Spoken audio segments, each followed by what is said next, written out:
Hello mes fleurs et bienvenue sur Effleure tes idées, le podcast des femmes entrepreneurs et des créatives.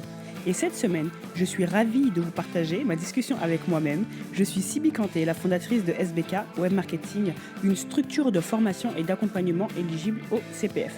J'aide les femmes et les mamans qui veulent devenir entrepreneurs, qui veulent se donner une chance de se révéler, qui veulent s'exprimer à travers l'entrepreneuriat, à quitter leur job grâce à l'accompagnement intensif. Je suis aussi consultante en e-business et marketing digital auprès d'incubateurs et de startups à impact social. Bref, je fais beaucoup de choses que tu découvriras, ma chère Fleur, au fur et à mesure. Et dernière chose avant de vous laisser pour cette discussion, tu peux, toi ma Fleur, t'abonner à la newsletter Effleure tes idées. Et les promis, c'est un copier-coller de l'émission, mais une ressource à part entière. Car à chacun des emails que j'appelle les popcorn, je te partage mes réflexions sur le e-business, sur le marketing et surtout je te partage les ressources qui me marquent d'une semaine à l'autre et qui te permettront toi aussi de tout exploser dans ton industrie comme des popcorn, d'où le nom. Alors, ne t'attends surtout pas à un copier-coller de contenu, tu aurais vraiment accès à un contenu dense chaque semaine dans lequel je me prends vraiment la tête à aller dénicher des astuces et les meilleures techniques, méthodes, tips qui peuvent aider les femmes à aller encore plus haut, encore plus loin. J'ai d'ailleurs glissé un petit cadeau dans le premier email. Pour s'abonner, c'est très simple. Tu cliques sur le lien dans la description et on se rejoint de l'autre côté. Et j'arrête là et je te laisse avec le podcast Effleure tes idées. 3 plus 1 tips pour survivre au syndrome de l'imposteur et vaincre la peur. Alors, le titre de ce podcast fait un peu film d'horreur ou film Disney, type Blanche-Neige avec le méchant loup, etc., etc. Bon, ceci dit, comme vous le savez, mes fleurs, je contribue à ma manière à créer une communauté de femmes qui ont des idées, qui misent sur leurs idées, qui les partagent et s'entraident à les rendre vivantes avec bienveillance, bien évidemment. Mais, qui dit une femme qui a des idées, qui est prête à miser dessus et à les développer, dit il va falloir que tu fasses face à un grand méchant loup, qui n'est autre que le syndrome de l'imposteur. Donc au sommaire, aujourd'hui, nous avons petit 1, le syndrome de l'imposteur, qu'est-ce de quoi s'agit-il? Petit 2, conséquences du syndrome de l'imposteur sur les femmes entrepreneurs ou qui développent des idées. Petit 3, on a le premier tips, parce que j'ai dit 3 plus 1 tips. Deuxième tips, troisième tips, plus 1 tips. Et on conclut tranquillement avec une de mes citations préférées que je brandis fièrement sur mon site internet, sur mes réseaux sociaux et partout. Ok ? Donc, comme vous savez, je vous l'avais déjà dit, toi qui m'écoutes, je te l'ai déjà dit, je ne vis vraiment pas dans la culture de la rareté, mais plutôt avec l'intime croyance qu'il y a de la place pour tout le monde au soleil. J'ai un gros enjeu de mentoring car c'est rare de trouver des mentors aujourd'hui et l'idée de ce podcast, c'est que ce soit un peu ton mentor du moment, au moment où tu m'écoutes. Donc si tu es touché par le syndrome de l'imposteur, écoute bien. On rentre dans le vif du sujet. Le syndrome de l'imposteur, c'est un outil hyper puissant pour se reconnecter à ce qui est important pour toi. Alors là, tu me dis, mais qu'est-ce qu'elle me raconte celle-là ? Oui, je m'explique, d'accord ? La plupart des entrepreneurs RES sont en panique et donc pas à l'écoute d'opportunités. C'est pas cool parce qu'on passe souvent à côté de plein de belles choses, d'accord ? Donc tu es une femme, tu as une superbe idée dans ta tête, tu t'es dit, ouais, j'ai écouté le podcast de Siby, j'ai effleuré mes idées, j'ai suivi toutes les étapes qu'elle m'a dit dans son premier podcast parce que je l'ai écouté. Hashtag, je t'incite à aller écouter le premier podcast. Bon. Du coup, tu as compris que c'était peut-être, ça valait peut-être le coup en fait d'écouter tes idées, de te dire peut-être que je vais miser dessus parce que tout ce qui m'entoure en fait est le fruit d'idées d'autres personnes. Donc peut-être que moi aussi, mes idées, elles en valent la peine, d'accord ? Sauf qu'en fait, quand tu veux sortir ton idée de ta tête et le matérialiser, il y a le grand méchant loup. Donc c'est le fameux grand méchant loup des idées. Donc c'est pas le grand méchant loup de Blanche-Neige ni des 3 petits cochons, c'est le grand méchant loup, des idées. Donc, il rôde autour des maisons des femmes qui veulent entreprendre et il est juste là pour t'effrayer. Il te fait peur par la fenêtre à coups de dents, à coups de bave. Il essaye de... Bref. Alors là, on est dans un film d'horreur. Mais l'idée, c'est que vous compreniez un peu ce qui se passe. J'essaie un peu de caricaturer, mais c'est un peu ce qui se passe dans la vie de beaucoup de femmes, d'entrepreneurs tout court, de personnes qui veulent changer les choses dans leur vie tout court. D'accord ? Donc, tu as une idée, tu te dis, il est peut-être temps que je me lance, mais il y a le syndrome de l'imposteur qui vient. Mais tu vas me dire, mais qu'est-ce qu'elle me raconte ? C'est quoi le syndrome de l'imposteur ? Peut-être que tu ne sais pas du tout de quoi il s'agit. D'accord ? Donc, je vais vous donner un peu une définition qui est la mienne, bien évidemment. Donc, le syndrome de l'imposteur est également appelé le syndrome de l'autodidacte. Il induit une forme de doute chez les personnes qui en sont victimes. D'accord. Ces doutes incitent à nier la propriété de tout accomplissement, causant une tendance à rejeter le mérite lié à leurs travaux, hein, et attribuent leur succès à des éléments extérieurs. Genre, mais non, j'ai eu la chance, tu sais, si j'ai réussi à faire ça, mais c'est parce que ce jour-là, il y a un tel qui m'a aidé. Je sais pas si ça te parle en fait. Peut-être que tu fais partie de ces femmes-là. Ou de ces femmes-là qui se disent, mais attends, mais si je me lance dans ça, les gens vont se rendre compte que j'ai pas de compétences. Tu as l'impression que comme c'est que tu es un imposteur, tu t'imposes quelque part où t'es pas légitime pour ça, en fait. Et tu te dis, bah, en fait, mon masque, à un moment donné, je vais me faire démasquer. Je vais me faire démasquer. Est-ce que ça te parle? Oui, continuons. L'impression qu'on va te démasquer ou te trouver pas assez. Et ça, souvent, c'est le fruit de plein comment dirais-je, de langage, de discours, pardon, interne qu'on a nous-mêmes envers nous-mêmes ou que peut-être nos parents ou d'autres personnes qui avaient l'autorité sur nous quand on était plus jeunes nous ont peut-être fait comprendre de manière implicite ou explicite, ou du moins nous, on a compris des choses ainsi, qu'on n'était peut-être pas assez. Et le problème, souvent, c'est quand on devient adulte, qu'on ait vécu ça ou non, hein, en général, quand on veut se lancer dans un nouveau projet, on a un peu tendance à se dire, bah, je crois que c'est peut-être pas pour moi, ou peut-être que non, quoi. Est-ce que tu fais partie des personnes qui doutent en permanence et croient être une imposture auprès de tes pairs avec la crainte d'être démasqué à un moment ou à l'autre? Si c'est le cas, terrible, parce que j'ai connu ça moi aussi. Mais tu vas me dire, mais en fait, qui peut vraiment être touché par le syndrome de l'imposteur? Il n'existe aucune différence de genre. Les hommes peuvent en souffrir autant que les femmes, c'est juste que moi je m'adresse aux fleurs, d'accord? Toutefois, dans le domaine de l'entrepreneuriat féminin, j'ai constaté auprès de plus de aujourd'hui 400 femmes formées, je suis trop fière de moi, par ma structure, on a vraiment du mal à s'imposer aux côtés de nos chers messieurs dans ce milieu et qu'on se le dise vraiment les filles, on se sent un peu, je sais pas assez quoi. Il y a souvent ça qui plane de manière directe ou indirecte autour du cerveau, autour du discours des femmes qui sont entrepreneurs où elles se disent mais je suis peut-être pas assez quoi. Mais quand est-ce que ça se manifeste? Face à des situations nouvelles en général, quand on sort de notre zone de confort, quand on veut faire une reconversion pro, quand on veut se former, quand on arrive quelque part où on n'a pas l'habitude, on n'est pas dans notre élément. Un endroit où il y a des nouveaux enjeux d'évolution, un nouveau poste, un nouveau statut, ou c'est toi la boss peut-être. On peut ressentir ce sentiment de ne pas être à notre place, n'est-ce pas? Ou tout simplement de ne pas être assez à la hauteur pour se prétendre être une femme boss, être une boss lady. Du coup, The Mask prend le relais. The Mask prend le relais. Là, tu enfiles ton plus beau masque. Soit le masque de la femme archi méga forte qui a peur de rien ni de personne. Attends, les mecs, mais quoi? On s'en fiche des mecs. Moi, je les terrasse, les mecs. Ou on se met en mode de la petite nana mignonne. Bref, il y a vraiment mille et une masques. Et moi, j'en vois tellement avec les femmes que j'accompagne et que je forme au quotidien, c'est fou. Et je l'ai moi-même longtemps porté, mais vraiment. Et bien sûr que quand j'arrive dans de nouveaux sentiers, quand je viens conquérir de nouvelles terres, ben, je me rends souvent compte que ben, je me dis waouh, est-ce que Sibi ça va le faire ou pas? Mais j'ai toujours des petites entourloupes comme ça que j'arrive à mettre en place, des petits tips que je vais vous partager juste après. On arrive au point numéro 2. La conséquence, c'est quoi, en fait? La conséquence, c'est la crainte d'être démasqué, la crainte, pardon, d'être démasqué. Elle te pousse souvent à te mettre en retrait, à mettre en place des stratégies de défense. Si c'est ton cas, alors vraiment, sache que ces stratégies, elles sont vraiment susceptibles de nuire à ta santé et à ton nouveau projet. Et si je reprends la définition de l'OMS de la santé n'est pas seulement pardon, l'absence d'infirmité, mais un état de complet bien-être mental, social, physique, émotionnel, spirituel, tout ce que vous voulez, ok? C'est vraiment pas que oui, je vais bien dans mon corps, je suis en santé. Non, il faut qu'émotionnellement tu te sentes en santé, de manière sociale tu te sentes en santé, pardon, dans ton domaine affectif, etc., intellectuel.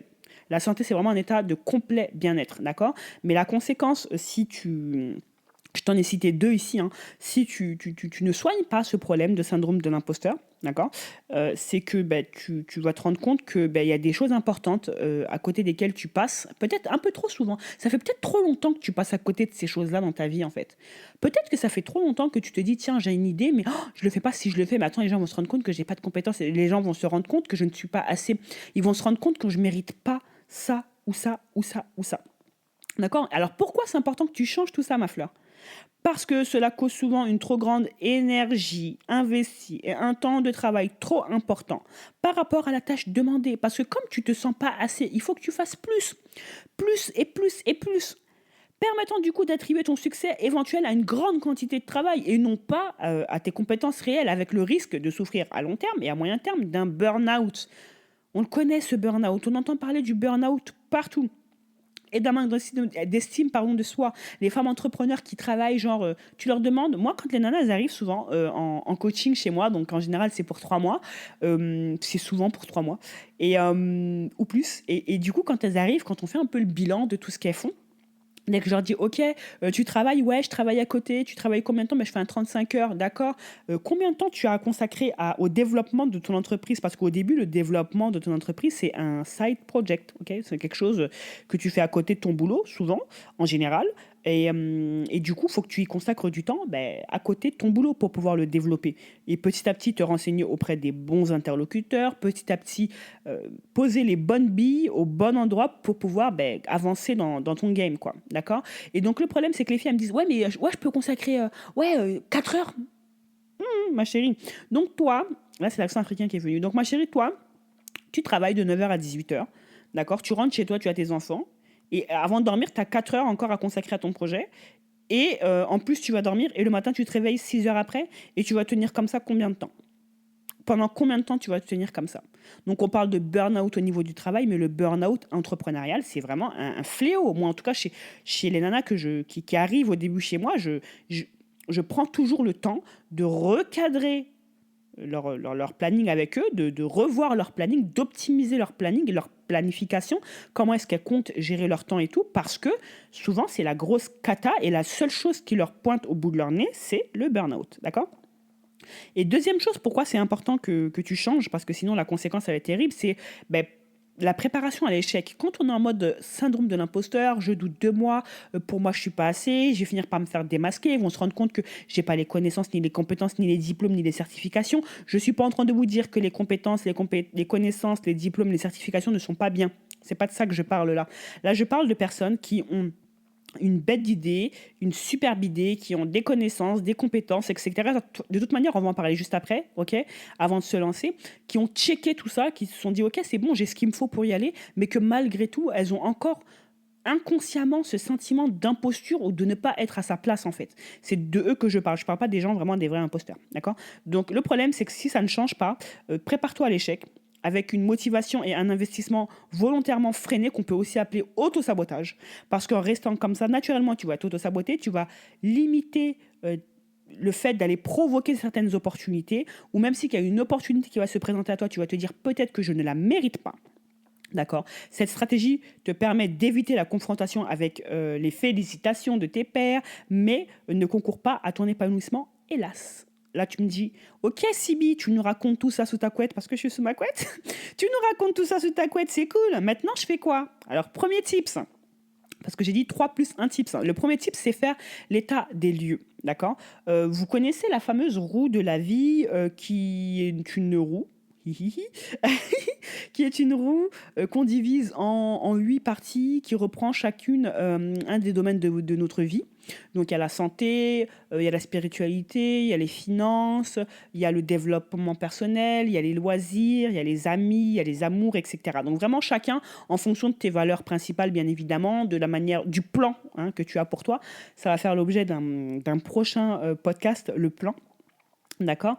En fonction du plan que tu as pour toi, eh ben, tu définis les 8 domaines importants dans lesquels il faut que tu évolues, d'accord? Ou tu veux te voir évoluer et tu évalues de 1 à 10 dans cette roue où tu en es par rapport à cela. Donc ça veut dire sur 1 à 10, moi la spiritualité, c'est un élément important pour moi. C'est un de mes domaines de vie les plus importants pour moi, une valeur très, très importante pour moi. Donc voilà, donc aujourd'hui, si je me dis: «OK, Siby, de 1 à 10, tu en es où dans ta spiritualité?» Bon, je vais pas vous répondre là, mais ça parce que ça me concerne, c'est intime et tout, mais voilà, donc l'idée, c'est de comprendre: «OK, j'en suis à où?» Et une fois que tu as fini, ben, tu remplis, tu colories, chaque point de la roue. Si vous voulez, je vous la roue de la vie, je vous l'envoie par email, mais il faut s'abonner. Vous m'envoyez un email et je vous dis, et je vous envoie ça. Et l'idée, c'est de se rendre compte à la fin, avec cette roue-là, une fois que tu as rempli chaque comment dirais-je, segment de cette roue, tu vas te rendre compte, est-ce que cette roue-là, si je la mets sur ma voiture, est-ce que je vais pouvoir avancer avec? Est-ce que tu peux avoir, parce que tu peux avoir une roue super bancale parce qu'il y a des domaines de vie où tu es à 2, des domaines de vie où tu es à 10, d'autres où tu es à 8, à 7, à 6, peu importe, chacun voit midi à sa porte. Mais en faisant ce travail-là, tu peux très vite te rendre compte à travers cette roue circulaire et ces segments que tu vas remplir petit à petit, qu'il y a des domaines de vie qui prennent le dessus sur d'autres, donc il y a un certain déséquilibre, et que ta roue, si tu la mets sur ta voiture, qui n'est autre que toi, tu ne vas avoir du mal à avancer. Parce que pour avancer avec une voiture, on a besoin de 4 roues, mais on a besoin de 4 roues gonflées. S'il y a une des roues qui est dégonflée, bah, on va avoir du mal à avancer. J'espère que vous m'avez comprise. J'espère que tu m'as très bien comprise, ma fleur. Donc, moi, le premier tip que j'ai envie de vous donner, c'est de faire l'état des lieux. Donc, commencer par la roue de la vie, basique. Celles qui veulent plus d'informations sur la roue de la vie, qui veulent qu'on pousse cela, on va pousser la réflexion et les informations sur le sujet dans un autre podcast. Vous me le faites savoir une fois de plus par email, d'accord? Deuxième point, c'est tu te poses la question, ok, ma roue de la vie, c'est ça, mes valeurs, c'est ça, j'ai compris, j'en suis à ça. Maintenant, c'est quoi mon projet? Quel est ton projet? Troisième question, de quoi ai-je besoin pour y arriver? Et là, je vais vous demander de prendre une feuille et de mettre 20 points sur cette feuille et citer 20 éléments nécessaires, que ce soit du savoir, du savoir-faire ou du savoir-être, d'accord? 20 éléments que vous savez faire ou que vous devez savoir être pour pouvoir mener à bien ce projet. De quoi tu as besoin pour y arriver? 20 points. Dans ces 20 points, on inclut le savoir, le savoir-faire et le savoir-être. Quatrième question. Qu'est-ce que j'ai? Donc, une fois qu'on a tout inclus, on sait, OK, qu'est-ce qu'il nous faut pour y arriver. Tu surlignes, d'accord, sur ta feuille, en vert, en jaune, en rose, comme tu veux, hein, toi et ta sensibilité. Tu surlignes les points qui sont déjà acquis, ou du moins, voilà, acquis totalement ou partiellement. Tu les surlignes. Et tu vas te rendre compte qu'il va y avoir des creux, une fois de plus. C'est comme ta roue de la vie. Quand tu t'évalues de 1 à 10 sur ta roue, tu te rends compte qu'il y a des endroits qui sont pleins, d'autres moins. Et donc là, tu vas te rendre compte de ce qui te manque. D'accord? Une fois ce premier travail fait, tu passes à un second travail qui va être un travail de rédaction où tu te poses la question, OK, qu'est-ce qui me rend unique? Quels sont mes principaux talents? Est-ce que mon projet, il est en lien avec ces talents et ce qui me rend unique ou pas? Est-ce que mon projet, il est cohérent avec mes valeurs dans ma roue de la vie que j'ai prédéfinie? Qu'est-ce qui me manque pour y arriver? Quelles ont été mes dernières réussites? Alors là, tu me dis cette question, Sylvie, elle n'a rien à voir. Elle a tout à voir, ma chère Fleur. D'accord? Une fois que tu t'es posé la question, tu as fait l'état des lieux, donc avec ta roue de la vie, sur déjà toi-même, entre toi et toi-même, parce que tu es ton plus beau instrument, d'accord? Tu peux ton plus bel outil. Tu peux apprendre ce que tu veux, l'outil que tu veux, tu peux acquérir les connaissances que tu veux. Ben, c'est toi en fait qui les mets en action, ces connaissances et ces compétences. Donc tu es ton plus bel outil, ma chère Fleur. D'accord? Donc, quand tu fais la roue de la vie, ça te permet de. Ou pas, hein, il y a peut-être d'autres outils qui existent, hein. Là, moi, je vous ai dit la roue de la vie. S'il y en a d'autres, faites-le moi savoir. D'accord? Moi, la roue de la vie, je kiffe perso. Donc, sur cette roue-là, que tu divises en 8 segments, chaque segment, ben, tu te notes et tu te rends compte à peu près de où tu en es. Tu te poses la question, c'est quoi mon projet? De quoi j'ai besoin pour y arriver? Qu'est-ce qui te rend unique pour te connecter un peu à ta passion, ce qui te fait vibrer, etc. Qu'est-ce qui me fait vibrer? Qu'est-ce qui, quand je le fais, ben, je m'éclate en le faisant? Qu'est-ce qui, quand je le fais, ben, je pourrais le faire, mais sans même être payé, d'accord? Et à partir de là, tu peux te dire, ouais, d'accord, mais quand je fais l'état des lieux, je me rends compte que je suis pas si mal que ça, mais en me posant la question, qu'est-ce qui me manque? Ben, je sais ce qui me manque, et ben, je sais qu'est-ce qui me reste à faire pour pouvoir aller combler ces manques-là, d'accord? Mais avant d'aller au deuxième type, ce qui va être le plan d'action justement pour combler ces manques-là, j'ai envie de te demander quelles ont été tes dernières réussites. Parce que souvent, une fois qu'on fait l'état des lieux comme ça, on se dit, ouais, mais ok, mais quoi, ma fleur? Il n'y a pas de mais. Tu es un être humain aujourd'hui qui m'écoute. Si tu es un être humain, hein, j'espère, qui m'écoute aujourd'hui et que tu écoutes ce podcast, c'est que, mais je suis désolée, il y a un minimum de choses que tu as accompli dans ta vie. Parce que ton podcast, tu l'écoutes avec un téléphone, avec des écouteurs, mais tu les as payés cet argent-là ou tu as eu cet argent en fait. Tu t'as travaillé pour avoir cet argent, mais comment tu as eu ce boulot? Tu as dû apprendre des choses, mais comment tu es parti les apprendre? Parce que ton cerveau, tu l'as fait travailler, donc tu as accompli des choses. Et je veux qu'avant d'arriver à la next tape, qui va être le deuxième tips de ce podcast, tu te poses la question, quelles ont été tes dernières réussites et tu les écris noir sur blanc. Merci. Deuxième tips, le plan d'action. Maintenant que vous avez fait votre évaluation, donc classez les 3 vraiment éléments principaux sur lesquels il faut absolument que tu travailles ces prochaines semaines justement pour mener à bien ton projet, ton idée. Et ce classement se fait en fonction de ce que tu juges prioritaire, d'accord? Parce qu'une fois de plus, sur la liste des 20 points dont tu as besoin pour développer ton activité, tu peux pas développer 20 points en même temps. Donc, s'il te manque les 20 points, il ne te manquera pas les 20 points en même temps, hein, en principe. Et, mais quoi qu'il en soit, il va falloir que tu priorises parce que tu peux pas tout apprendre à faire, à savoir être et à savoir en quelques semaines. Donc, tu vas faire des priorités. Et c'est là que le deuxième tips, le fait de planifier notre apprentissage, de planifier notre évolution, c'est important. D'accord? Donc, tu choisis 3 éléments sur lesquels tu vas te focaliser les prochaines semaines. Moi, en général, quand je fais ce travail-là, ces 3 éléments-là, il y a un élément qui est du savoir, un autre élément qui est du savoir-faire et un autre élément qui est sur le savoir-être. Par exemple, là, actuellement, je suis en plein préparation d'un gros projet, je ne vais pas trop en parler, mais un gros projet qui arrive d'ici à peu près 3 mois. Et ce gros projet-là, il nécessite pas mal d'organisation. Il nécessite pour moi de savoir certaines choses, de savoir faire d'autres choses et de savoir-être aussi. Donc là, ce que je suis en train de travailler par rapport au savoir-être, c'est vraiment tout ce qui est intelligence émotionnelle. Je travaille énormément dessus en ce moment, sur tout ce qui est intelligence émotionnelle et communication interpersonnelle, donc 2 choses. Ensuite, par rapport au savoir-faire, il va falloir que je sache organiser quelque chose, hein. Je sache orchestrer ce projet. Donc tout ce qui est gestion de projet, et cetera, je suis à fond dessus, parce qu'il va falloir que je sache le faire. Ensuite, pour, ce qui est du savoir, il va falloir que je sache plein de choses, mais si j'en dis trop, vous allez deviner c'est quoi le projet, mais c'est pas le moment de faire du teasing là-dessus, OK? Donc je sais que ces 3 éléments-là, donc gestion de projet, communication interpersonnelle et intelligence émotionnelle et le savoir sur quelque chose que je ne veux pas vous dire, et je suis à fond dessus en ce moment, d'accord? J'ai du temps dédié à ça, à mon évolution là-dedans pour justement mener à bien mon projet, d'accord? Et pour chacun de ces différents éléments que vous avez choisis, je vous invite vraiment à écrire quelles mesures, habitudes, d'accord, et quelles décisions vous allez prendre afin d'y apporter des changements nécessaires et audacieux.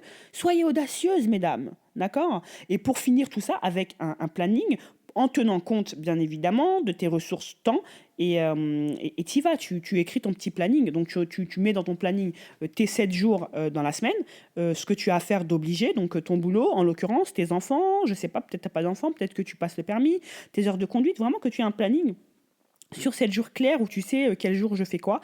Et là-dedans, tu cales des temps, des moments dans lesquels tu développes ton projet, d'accord? Et dans lesquels tu combles les creux. Hmm. Donc on arrive au troisième type, ce qui est combler les creux. Donc une fois que tu as pu mettre en action ton plan, donc déjà que tu as pu clarifier ton plan et mettre en action ton plan, tu vas rencontrer des creux dans tout ça. Actuellement, je suis en train de développer des compétences dans tout ce qui est développement de projet, mais je me rends compte qu'il y a plein de trucs dans le développement d'un projet que je ne sais pas faire, dans le développement de ce type de projet. D'accord? Parce que tout ce qui est développement de projets digitaux, tout ça, c'est des choses dans lesquelles je m'y connais.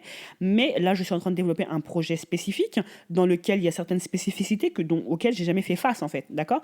Donc, je fais face à des creux au niveau des connaissances et des compétences.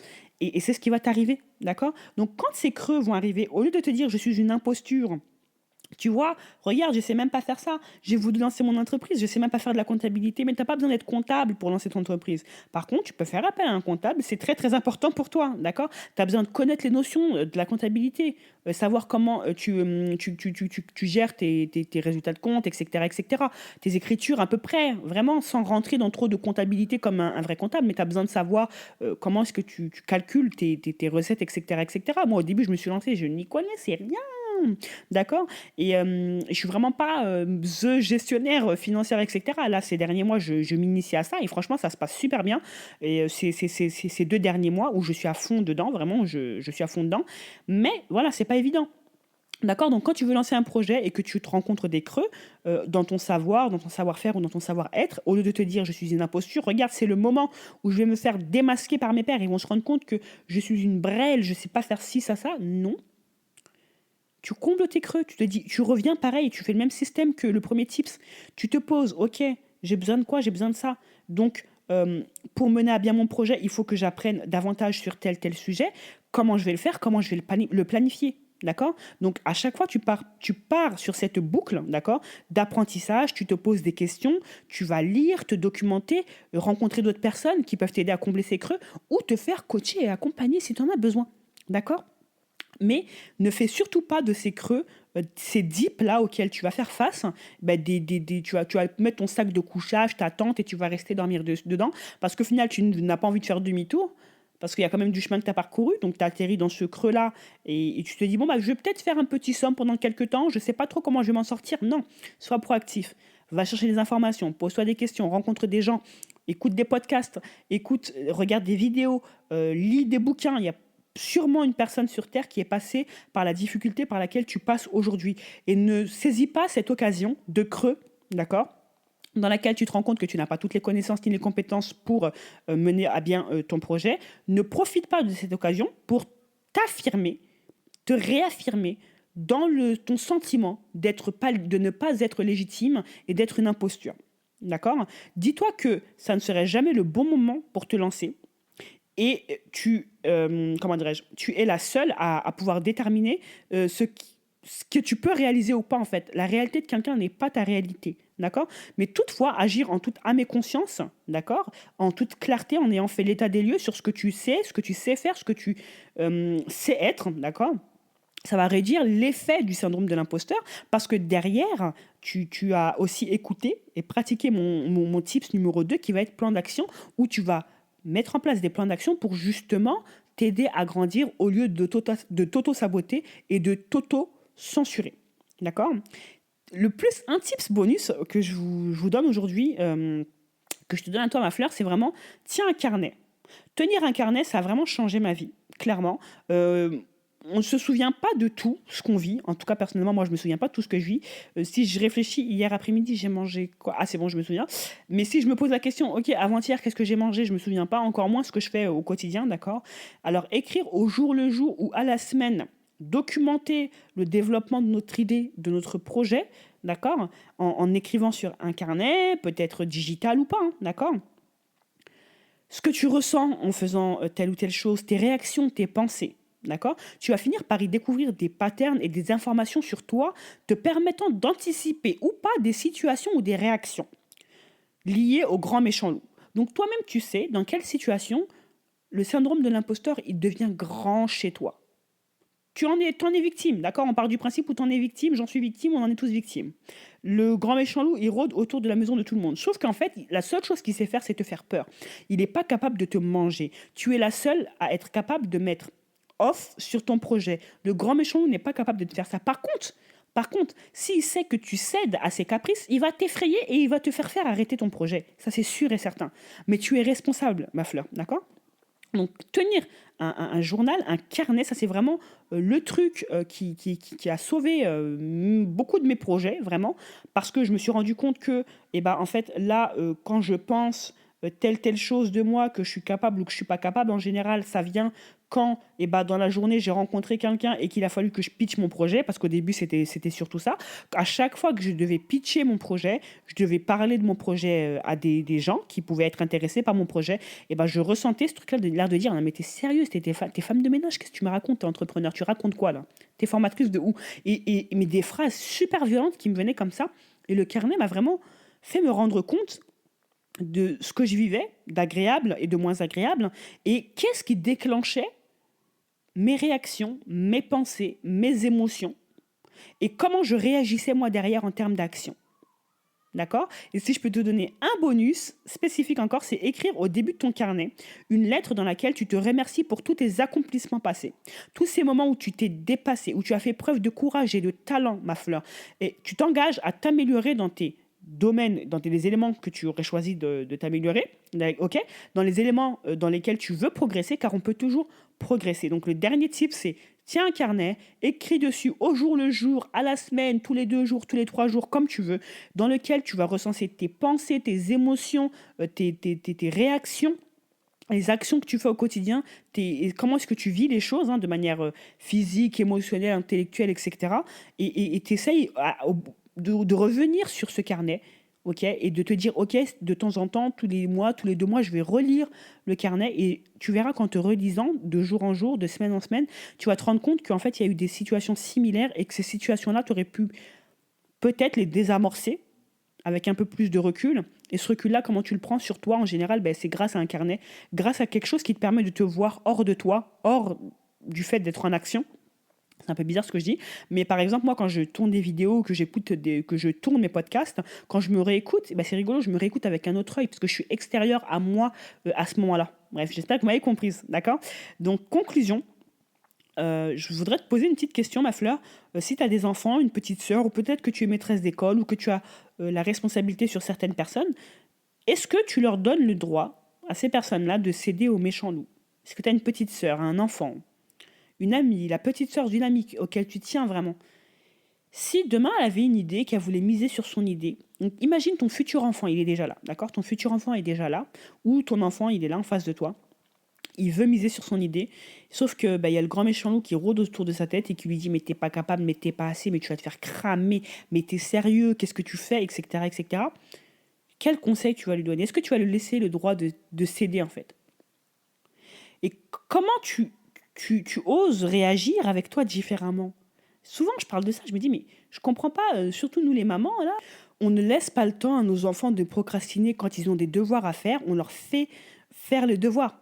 En fait, on leur laisse pas le temps de dire: «Non maman, je les fais demain». Non, ils font leurs devoirs. Donc pourquoi est-ce que nous-mêmes, quand on a des devoirs à faire, on ne les fait pas et on se laisse le droit de procrastiner ou A ou B ou C, d'accord? Donc vraiment aujourd'hui, je voulais vraiment te faire comprendre que le syndrome de l'imposteur n'est rien d'autre qu'un grand méchant loup qui trône autour de ta maison, qui rôde, pardon, autour de ta maison. Donc affirme-toi, écris cette lettre dans laquelle tu vas recenser tes réalisations et tu vas vite te rendre compte que tu es capable de plus que tu crois, d'accord? Donc, on a vu ensemble le syndrome de l'imposteur, les conséquences et pourquoi c'est important vraiment d'y remédier. On a parlé des 3 tips. Donc, le premier, l'état des lieux. Le deuxième, le plan d'action. Le troisième, combler les creux. Et le petit +1, c'était le carnet. Et la petite conclusion, c'est, j'ai une petite phrase que je kiffe brandir partout sur mes réseaux sociaux, c'est: et tu veux, donc j'ouvre des guillemets, hein, et tu veux me parler de légitimité? Je te réponds, en fait, j'en ai pas. Parce que je vais être une des premières à te dire, j'ai une croyance fondamentale, c'est que tout le monde peut m'apporter quelque chose, mais personne ne peut m'emmener aussi loin que je le voudrais, sauf moi. Donc je n'ai pas de légitimité pour toi. Par contre, pour moi, j'en ai de la légitimité. Voilà ma fleur, le podcast touche à sa fin. Et si tu es encore là, déjà merci. J'espère que l'épisode t'a plu. Alors le meilleur moyen de soutenir Effleure tes idées, c'est de noter le podcast sur ta plateforme et parle-en autour de toi. C'est la meilleure manière de me soutenir, de soutenir mon travail, de soutenir Effleure tes idées, qui a pour mission d'aider les femmes à miser sur leurs idées, à les développer et aller encore plus loin ensemble. Donc encore une fois, merci d'être là encore, jusque-là, pendant 33 minutes avec moi pour ce podcast. Donc je t'invite vraiment à te poser ces questions, si c'est des choses qui sont importantes pour toi et si le grand méchant loup est aussi en train de rôder autour de ta maison. Et sur ce, je te dis à dans 7 jours sur Effleure tes idées. Bye!